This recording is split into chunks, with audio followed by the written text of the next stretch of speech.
তো হ্যালো বন্ধুরা, আমি সবার সব রকম কমেন্ট দেখি আর কি। তো আমার যেহেতু একটা ছোটো বাচ্চা আছে, তো সেই জন্য আর কি সবার কমেন্টে রিপ্লাই দেওয়া হয় না।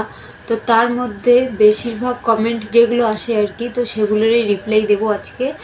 তো হচ্ছে প্রথমত হচ্ছে ব্লাউজ নিয়ে হচ্ছে আসে যেটা, সেটা হচ্ছে তোমার ওই এত বড় হাতে এত ছোট হাতা কি করে ঢোকে, মানে ব্লাউজের হাতাটা ছোট, এটা অনেকের মনে জাগতেই পারে প্রশ্ন। তো সেটাই হচ্ছে কি করে ঢোকে। তো আজকে আমি তোমাদেরকে এই ভিডিওতে দেখাবো যে আমার মানে এই ছোটো হাতা দিয়ে কি করে আমার হাতটা ঢোকে। তো আমি তোমাদেরকে ঢুকিয়ে পরে দেখিয়ে দিতে চাই। তো এই দেখো, প্রথমত হচ্ছে চেন লাগানো আছে, এই যে চেন। আর হচ্ছে দ্বিতীয়ত হচ্ছে এত টাইট ফিটিং কি করে আসে আর কি, এটা অনেকের কোশ্চেন।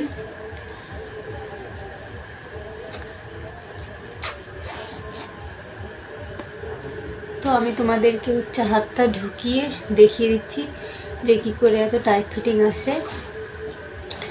তো এই দেখো, যেহেতু এই হাতটা অনেকটাই মোটা, তো তার জন্য হচ্ছে তুমি যত বড়ই সাইজের ব্লাউজ নাও না কেন, এই হাতে আমার সবসময় টাইটই হয়, চেন লাগানোর পরেও টাইট হয়। এই দেখো,